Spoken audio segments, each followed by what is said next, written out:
Hey y'all, Crystal with MrsHappyHomemaker.com here, and it is a cold, rainy day here in Northeast Georgia, and I don't feel like going anywhere because it's cold and it's rainy. So I am going to make up dinner tonight. I'm going to put a spin on my pepperoncini beef recipe, but I don't have all the ingredients. So what do you do when you don't have all the ingredients? You use what you got and you make it work. So my recipe actually calls for a chuck roast. I am going to use a sirloin tip roast from my freezer that I have thawed.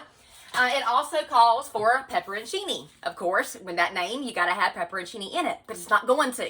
I am going to use a jar of banana peppers from my garden this past season that I have pickled, and I have actually switched it out for banana peppers many times before, and it's delicious.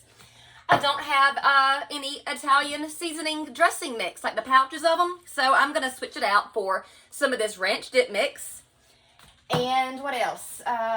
Got garlic. Got my garlic right here. Look at this big old thing of garlic. It's like as big as my head almost. Gonna use some of the garlic, and I'm gonna sprinkle in some of this 24 herbs and spices. I get this off of Amazon. It's like $4 or $5 a jar. Love, love, love this stuff. No salt in it, so I'm gonna add that with my ranch dip mix, and let's make dinner. So it's a little bit late in the day to put it in my crock pot and it be ready for dinner. So I'm gonna cook it in my cast iron with the lid on my stovetop instead.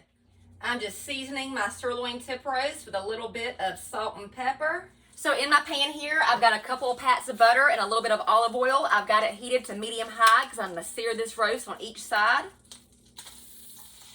I'm going to season it with a little bit more salt and pepper. And it looks like my roast is in 2 pieces. Well, that's interesting. So I guess I'm just going to have more surface area to cook. It'll be all right because I'm going to shred it all up. I'm going to season this piece with some salt and pepper too. And all this browning is extra flavor, so the 2 pieces of meat is going to be extra browning and extra flavor in my book. Now I'm not wanting to cook this all the way through. I just want to get a good sear. This one's a little bit thinner, so I'm going to flip that one. There we go. Oh, hi! And this is about a 3-pound sirloin tip roast. So those are nice and browned up. My split in 2 sirloin tip roast. I'm going to set it to the side. And I'm actually going to throw in a little bit of onion to cook in those juices or that oil.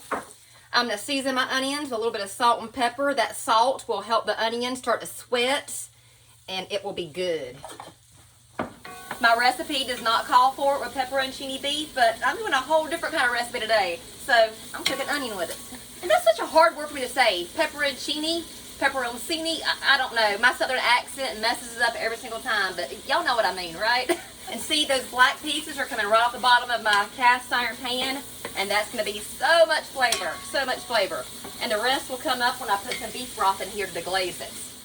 Now I'm going to add a cup of low sodium beef broth to deglaze my pan. Splash more. Let me bring y'all a little bit closer to what I'm doing. And all those brown bits have come right off the bottom just like that. And all that flavor, yum. Turn my heat to medium high again. I'm going to bring this to a boil, and I'm going to add about 3 tablespoons of this ranch dip mix.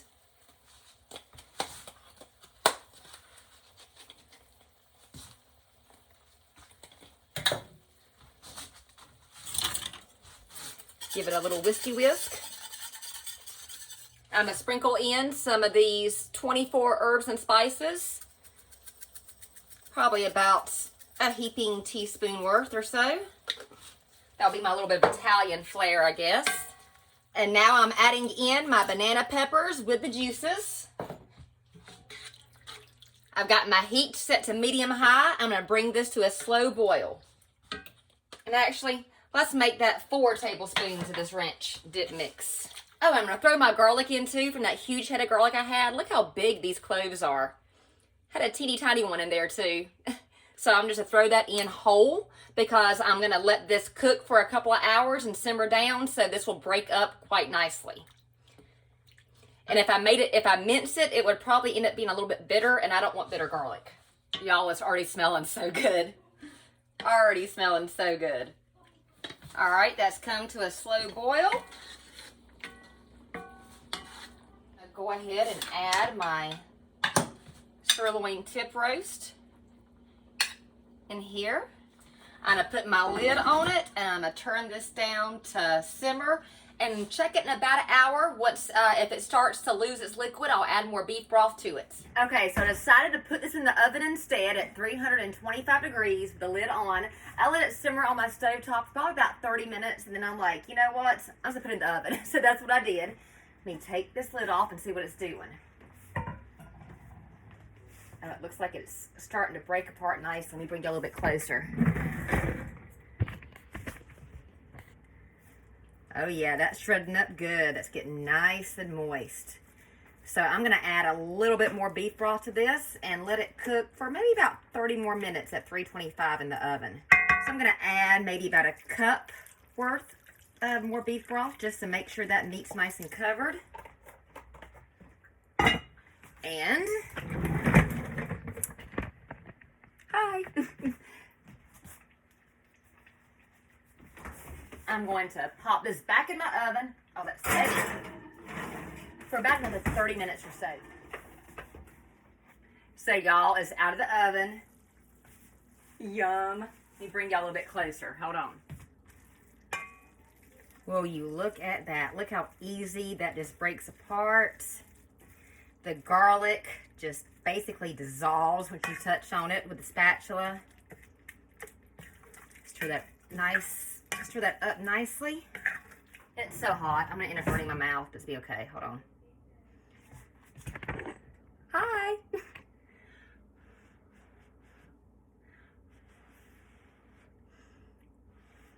I'm gonna try. Yes. Yes. So much yes. Oh my goodness. Oh my goodness, you guys. I'm gonna have to do it like this again.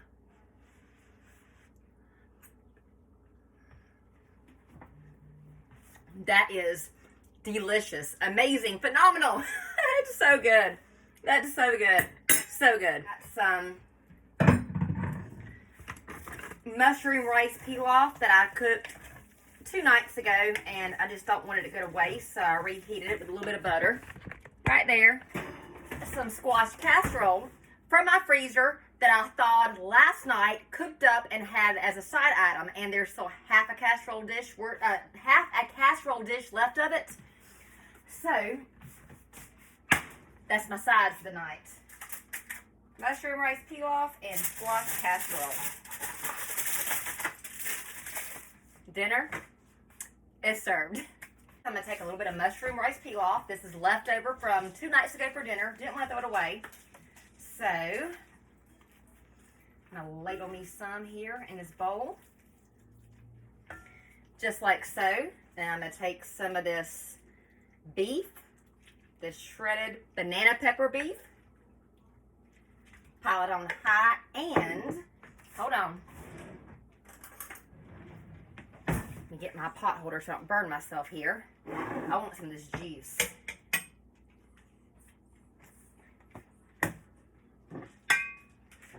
Pour that over.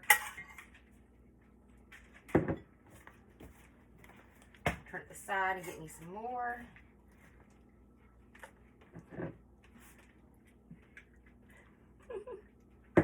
Yum, yum, yum, yum. I'm going to get me another plate for some leftover squash casserole that I cooked yesterday. I still got almost half a pan worth, and I don't want to waste it, so that's dinner. Look at that, you guys. That's my banana pepper beef on top of some leftover rice pilaf. And then here is that beef in the dish. You guys, it is so moist. Look at that. Look how easy it breaks apart. Look at that. Yes, yes, yes, yes, yes. If you like this recipe, then check out my website, MrsHappyHomemaker.com. You can also find me across all the social media lands. All right, Mrs. Happy Homemaker. Till next time, bye, y'all.